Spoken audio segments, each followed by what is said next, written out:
Hey, how's it going? My name is Angela. I'm a visual storyteller based here in Durham, North Carolina. Welcome to the channel. If you're new here, thank you if you're returning.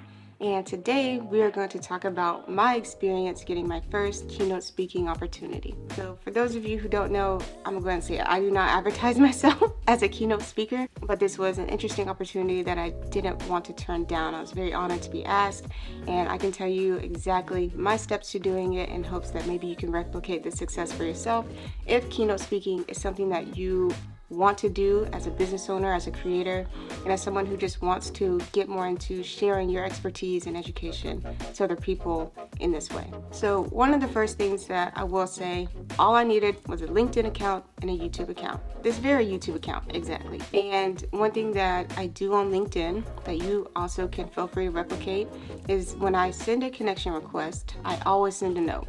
And the note typically goes something like this. Hey, my name is Angela. I'm a creative entrepreneur looking to grow my network, and I came across your profile, and I'm really looking forward to the opportunity to learn more about you, what you do, and how I can support you.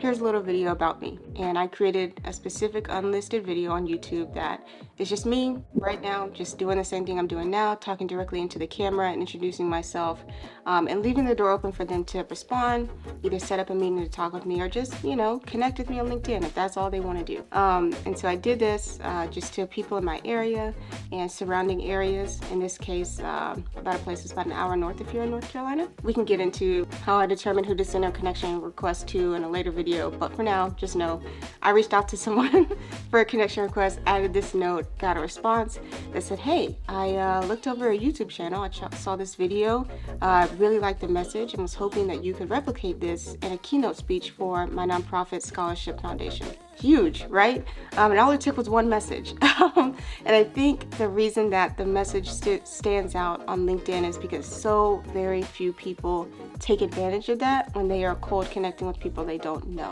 And that's in general. When networking with people, I think one of the biggest principles is one, following up and being available, and two, actually being genuine in your intention to serve people. Again, I very rarely get connection requests with notes. I very rarely get follow-up messages when I do connect with people, kind of introducing themselves or anything like that. So I think it's very easy to stand out, especially where you're not selling anything on LinkedIn. So from there, I was like, wow, this is great. I set up a meeting with him through email.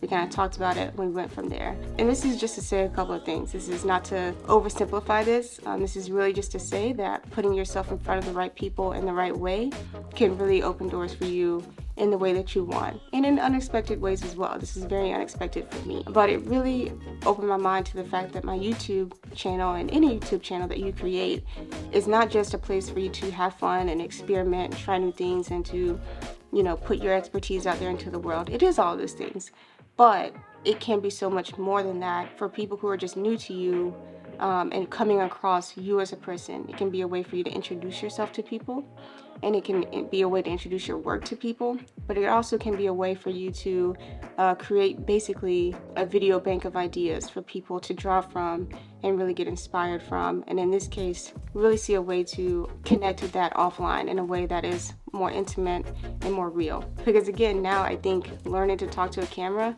and even though I may not be perfect at it, is a complete skill. It's a completely different skill set that most people have.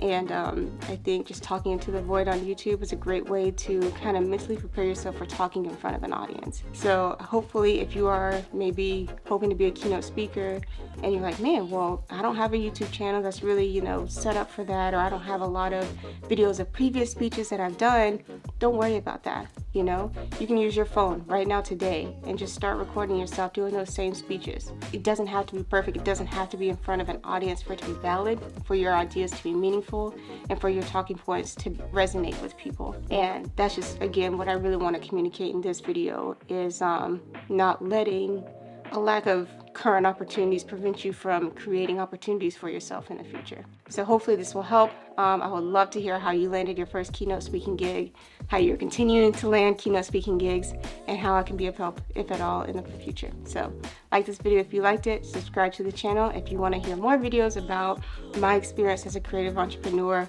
growing my audience and building my impact here on YouTube and other places online. So Love to have you if you stick around, and I will see you in the next video.